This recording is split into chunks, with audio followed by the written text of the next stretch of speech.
इस मुद्दे पर हमारे साथ बीजेपी से सुधांशु मित्तल जी हैं और उनके सामने हमारे साथ औसाफ शामिर खुर्रम साहब जुड़ रहे हैं भोपाल से, ऑल इंडिया मुस्लिम त्योहार कमेटी के अध्यक्ष हैं।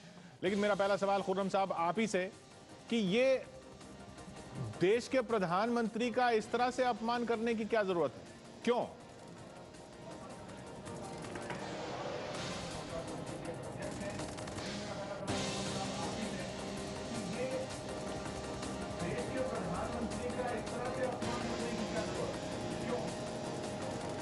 अब इसका जवाब तो अहमद बुखारी साहब दे सकते हैं कि वो अपमान क्यों कर रहे हैं, क्यों करना चाहते हैं। बहरहाल वो जो जामा मस्जिद में प्रोग्राम होने जा रहा है, उस प्रोग्राम से देश की आम जनता का कोई सीधा सरोकार नहीं है। ये उनका निजी प्रोग्राम है। वो अपने निजी प्रोग्राम में अगर प्रधानमंत्री नरेंद्र मोदी को नहीं बुला रहे हैं तो इसका जवाब तलब उनसे किया जाना चाहिए। आप मानते हैं कि इसमें कुछ गलत नहीं है?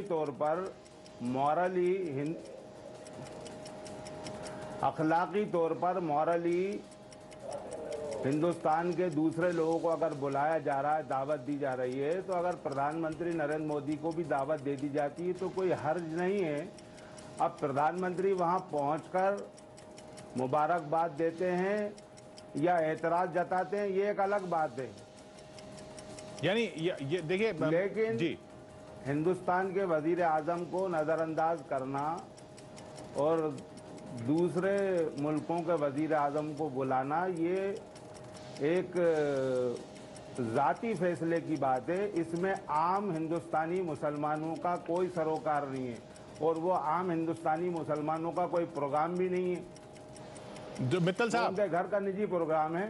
मित्तल साहब, ये आप इस तर्क से सहमत हैं कि ये निजी प्रोग्राम है? अब इसमें आम ये तो हकीकत है कि आम मुसलमान का इससे कोई मतलब नहीं है, और दिल्ली के शाही इमाम साहब की आम मुसलमान सीधे तौर पर बात सुनता है नहीं सुनता, ये एक अलग सवाल है। लेकिन क्या ये इस तर्क से आप सहमत हैं कि निजी प्रोग्राम है, इसमें कुछ भी करें वो?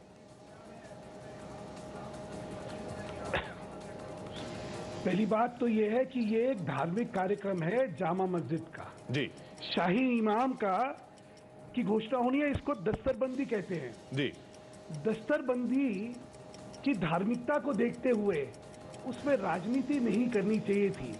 मैं शाही इमाम साहब को जानता हूं, सिर्फ एक चीज कहना चाहता हूं कि कोई विवाद खड़ा करो ताकि फिर सुर्खियों में मैं आ सकूं और शायद कुछ मेरी सार्थकता बन सके।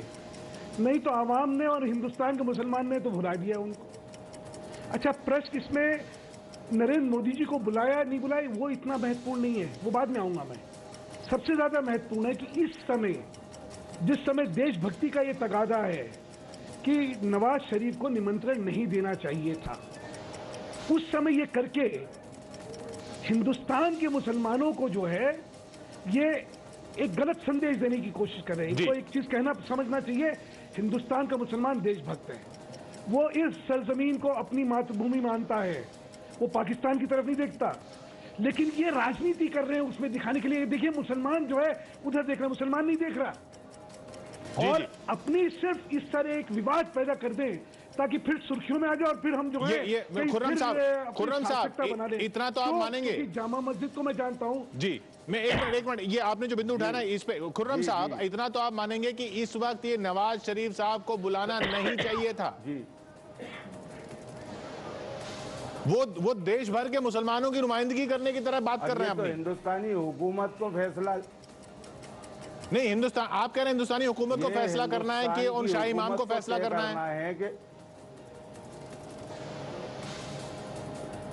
मेरी बात पूरी सुन लीजिए। ये हिंदुस्तान की हुकूमत को फैसला करना है कि वो पाकिस्तान के वजीर आजम को अहमद बुखारी साहब के निजी प्रोग्राम में आने के लिए अलाउ करते हैं कि नहीं करते। वो दूसरा सवाल है, वो दूसरा सवाल है खुर्रम साहब। हुकूमत फैसला करेगी। नहीं खुर्रम साहब, दावत देने को तो कोई किसी को भी दावत दे सकता है। मैं ये पूछ रहा हूं कि बुखारी देने को तो कोई किसी को बिल्कुल दे सकता है, लेकिन बुखारी साहब तो ये कह रहे हैं ना कि हिंदुस्तान के मुसलमानों को यकीन नहीं हुआ, अभी भरोसा नहीं मिला प्रधानमंत्री से। वो हिंदुस्तान के मुसलमानों की तरफ से बात कर रहे हैं। क्या उनका इस तरह से बात करना सही है?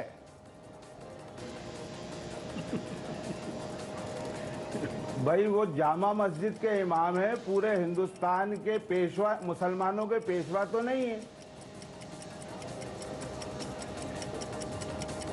मैं ये अर्ज करना चाहता हूँ कि अहमद बुखारी साहब दिल्ली की जामा मस्जिद के पेश इमाम हैं, वो पूरे हिंदुस्तान के मुसलमानों के पेशवा नहीं हैं।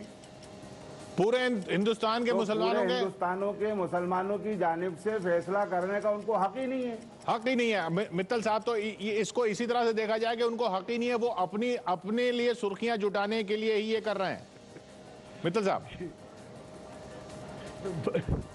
नहीं, मुझे बड़ा अच्छा लगा कि कम से कम इन्होंने माना कि उनकी ये स्थिति नहीं है कि वो कह सके हिंदुस्तान का मुसलमान ये कह रहा है, हिंदुस्तान का मुसलमान वो सोच रहा है, क्योंकि हिंदुस्तान का मुसलमान जो है वो आज हर चीज भली भांति जानता है, वो इन दुकानों के चक्कर में नहीं पड़ने वाला है। दूसरी बात मैं कहना चाहता हूँ, आप न्योता तो किसी को भी दे दो, सुधांशु मित्तल अपने घर में शादी करे, कहे वो बाबा जी तुम आ जाओ, क्वीन एलिजाबेथ तुम आ जाओ, अरे भाई कोई आ रहा है क्या? तो ये तो सिर्फ सुर्खियों में बनाने की बातें हैं, इनका कोई ना महत्व है और ना कोई इनकी इसका औचित्य। लेकिन ये फिर जो है मुसलमान के नाम पे सौदागिरी कर रहे हैं, जो कि गलत है, क्योंकि हिंदुस्तान का मुसलमान, जैसे मैंने कहा, एक तो वो देशभक्त है, वो आतंकवाद का समर्थक नहीं है और वो कोई ऐसी चीज नहीं करना चाहता जिससे आपने कहा मुसलमान के नाम पर सौदागिरी। हाँ। नहीं, आप जो कह रहे थे मुसलमान, मैं आपके पास आऊंगा मित्तल साहब। मैं खुर्रम साहब से ये पॉइंट इस पर पूछना चाहता हूं। खुर्रम साहब, ये मुसलमान के नाम पर सौदागिरी कोई करने निकल पड़ता है, सुर्खियां बनाने निकल पड़ता है, वो इसकी रोक क्या है? इसकी रोक क्या है?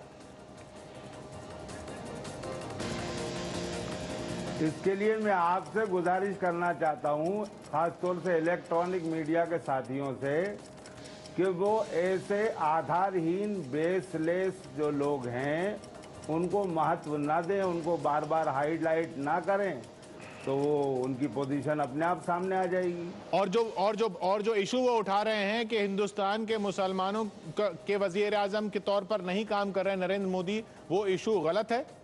आप सहमत नहीं है उससे?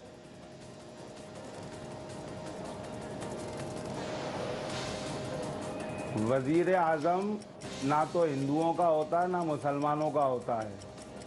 वजीर आजम तो हिंदुस्तान के तमाम बाशिंदों का वजीर आजम होता है।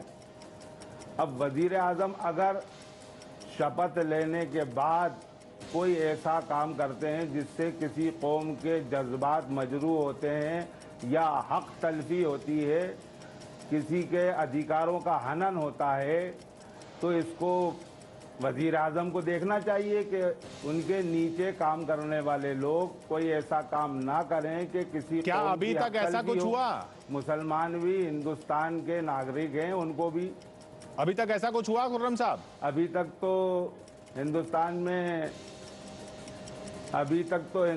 में वैसा ही चल रहा है जैसा पिछली सरकार में चलता आया है।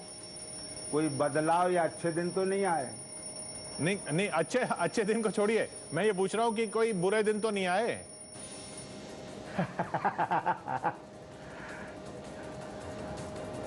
हाँ, अभी तक बुरे दिन तो नहीं आए और अल्लाह पाक बुरे दिन लाए भी नहीं।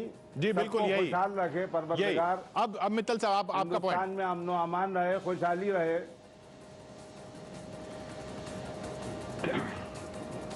मैं सिर्फ एक चीज कहना चाहता हूं, मुस्लिम समाज का एक उत्तरदायित्व है कि उनके नाम पे ठेकेदारी करने वालों को एक कड़ा संदेश दें, खासतौर से जब देशभक्ति का प्रश्न आता है।